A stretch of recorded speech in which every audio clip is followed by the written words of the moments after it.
Bonjour, je m'appelle Geneviève Champagne. Je suis professionnelle de recherche au Centre de recherche de l'hôpital Charlemagne et Université de Sherbrooke. Je fais partie d'une équipe de chercheurs qui travaillent sur la rémunération des médecins.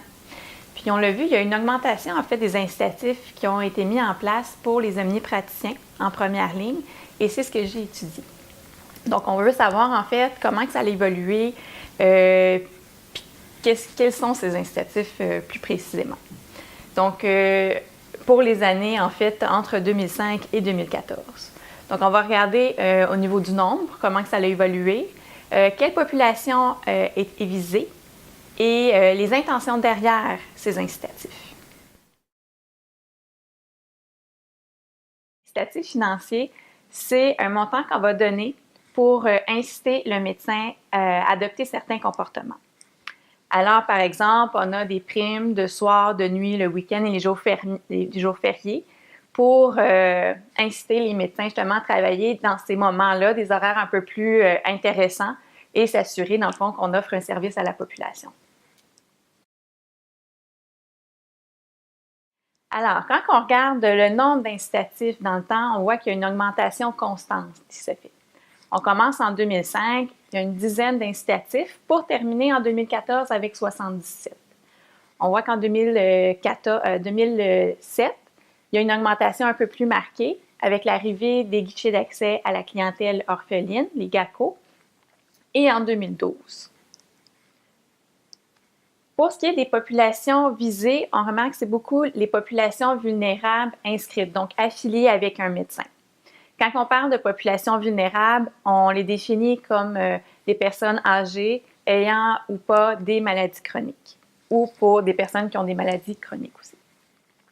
Pour ce qui est des autres populations, il y a un peu d'incitatifs pour les populations qui sont inscrites, donc affiliées avec un médecin, vulnérables ou pas, pour les femmes enceintes et les enfants de bas âge entre 0 et 5 ans.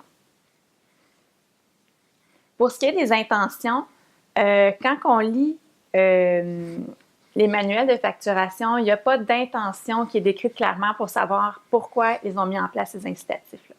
Donc, dans l'équipe, on s'est posé quand même la question, puis on se dit donc quelle serait l'intention qu'ils ont voulu mettre en regardant justement la définition de l'incitatif et un peu les modalités.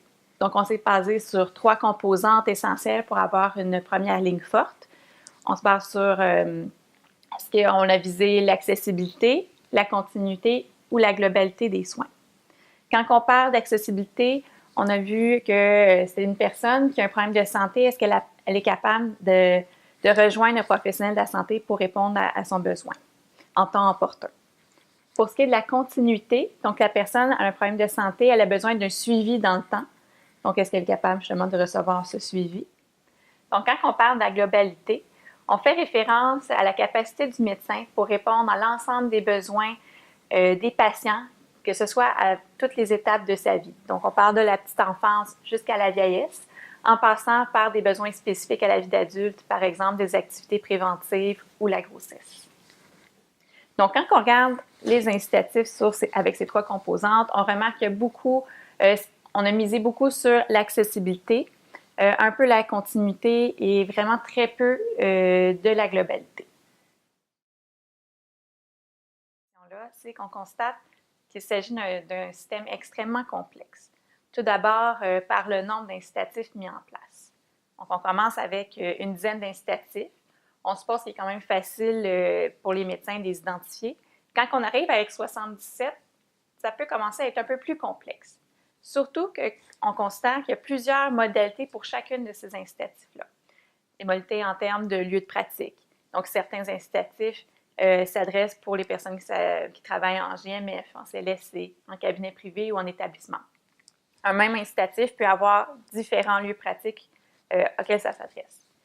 En plus de ça, il y a les modalités quand la personne va recevoir cet incitatif-là. Donc, ça peut être à chaque année, à chaque examen. Donc, il faut voir 6 patients minimum inscrits par jour. Puis, la dernière catégorie qui devient plus difficile avec le temps pour se rappeler de tous les détails, il s'agit des catégories de population vulnérable. Donc, on remarque que dans le temps, il y a vraiment un ajustement fin qui s'est fait. On commence avec un des forfaits, donc une des incitatifs précis, là, pour vous donner un exemple, le forfait annuel de prise en charge. On commence en 2005 avec 2 incitatifs, basés sur le lieu de pratique. Est-ce que vous êtes GMF ou pas GMF? Par la suite, en 2007, on va 10 catégories. Donc, on veut spécifier justement une personne vulnérable qui est inscrite, donc si elle a tel âge, telle maladie chronique, tel montant, et ainsi de suite. Pour arriver finalement en 2012 avec 20 catégories. Et ça peut être vraiment très spécifique.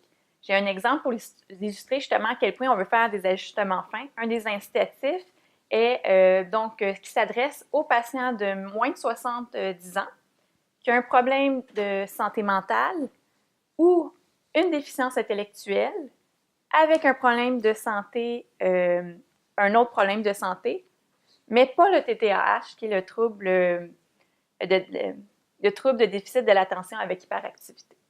Donc, on voit à quel point c'est complexe et ça peut être extrêmement précis. Donc, si on se rappelle qu'un incitatif, c'est dans le but d'encourager un comportement, mais d'un autre côté, on a des incitatifs puis un système tellement complexe qu'on peut émettre l'hypothèse que même les médecins eux-mêmes, est-ce qu'ils comprennent en fait toute la subtilité de ces incitatifs-là? Il y a lieu à se demander en fait, est-ce que ça va donner en fait les effets escomptés? Donc ça, c'est un des questionnements qu'on peut émettre.